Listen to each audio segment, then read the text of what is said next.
இந்த திருமணத்தை பொறுத்தவரை வாழ்த்துரை வழங்கிய பெரும்பாலோர் மணமகள் இல்லத்தை சார்ந்தவர்களாகத்தான் வாழ்த்துரை வழங்கியிருக்கிறார்கள். குறிப்பாகவும் சிறப்பாகவும் தம்பி தமிழ் அவர்களுடைய சிறப்பியல்புகளையும் அண்ணன் பத்து அவர்களுடைய சிறப்பியல்களையும் தான் இங்கே எடுத்து பேசினார்கள்.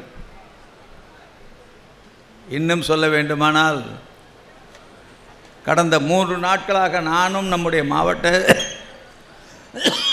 செயலாளர் அவர்களும் இந்த மணவிழா அரங்கிற்கு வந்தபோது நான் சொன்னேன், நீ மாப்பிள்ளை வீட்டுக்காரன்னா நான் பொண்ணு வீட்டுக்காரன்.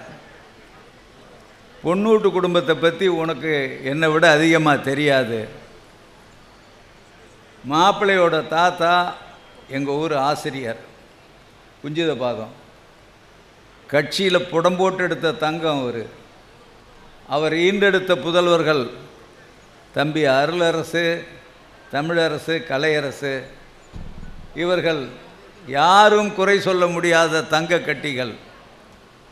அப்படிப்பட்ட குடும்பத்தில் இன்றைய தினம் தம்பி தமிழ் சம்பந்தம் செய்து கொள்கிறார். இன்னும் சொல்ல வேண்டுமானால் நான் போட்டியிட்ட அனைத்து ஒன்றிய தேர்தல், சட்டமன்ற தேர்தல், நாடாளுமன்ற தேர்தல், சுமார் 12 தேர்தல்களில் தமிழ் ஒவ்வொரு தேர்தலுக்கும் 1 மாதம் மெடிக்கல் லீவ் போட்டுருவாப்புல. கடுமையாக இந்த தேர்தலை தவிர, கட்சியை தவிர வேறு ஒன்றுமே தெரியாது. அப்படிப்பட்ட குடும்பம். மிகச்சிறப்பாக செயல்படுவார்கள். தம்பி அன்பு சொன்ன மாதிரி கும்பகோணம் 7 முறை வெற்றி பெறுவதற்கும், திருவிடைமருதூர் 9 முறை வெற்றி பெறுவதற்கும் அடித்தளமாக விளங்கிய குடும்பம் ஆசிரியர் குஞ்சிதபாதம் அவர்களுடைய குடும்பம். எனவே அவர் ஈண்டெடுத்த செல்வங்கள். அதே நேரத்தில் நான் அண்ணன் பத்து அவர்களை பற்றியும் குறிப்பிட்டாக வேண்டும். நான்லாம் மாணவ பருவம் தொட்டு எங்களுக்கு அறிவாலயம் எதுன்னா கலைஞரச்சகம்தான். எங்களை வளர்த்து ஆளாக்கிய அண்ணன் கோசிமணி அவர்கள் கும்பகோணத்துக்கு வந்தால் ராயா ஹோட்டலில் வந்து உட்காருங்கங்குவாங்க. அவர் மந்திரியாக இருந்த காலத்தில் கூட அந்த கலைஞரச்சகத்தில் தெருவில் ஒரு சேரை எடுத்து போட்டு தான் உட்காருவார். அது எங்களுக்கு கழகத் தோழர்களை எளிதாக சந்திக்கவும், பொதுமக்கள் அவரோடு அளவலாவதற்கும் ஒரு உரிய இடமாக சுமார் 50 ஆண்டு காலத்திற்கு மேல் அந்த கலைஞரச்சகம்தான் எங்களுக்கு இடமாக இருந்தது.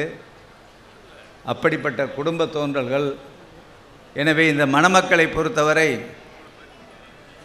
நேற்று நான் மாப்பிள்ளை பார்த்த உடனே, நீ நாளைக்கு தாலி கட்டுற நேரத்தில் தாடி இருக்கக்கூடாதுன்னு சொன்னேன்.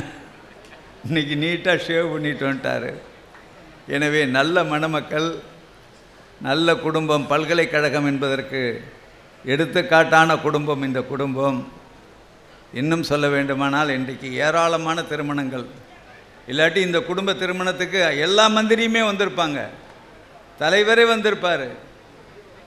அப்படி இந்த இயக்கத்திற்காக முழுமையாக தன்னை அர்ப்பணித்து கொண்ட குடும்பம் இந்த குடும்பம். எனவே இந்த மணமக்களை பொறுத்தவரை நான் மகிழ்ச்சியோடு மனதார உளமாற வாழ்த்துகிறேன். நன்றி, வணக்கம்.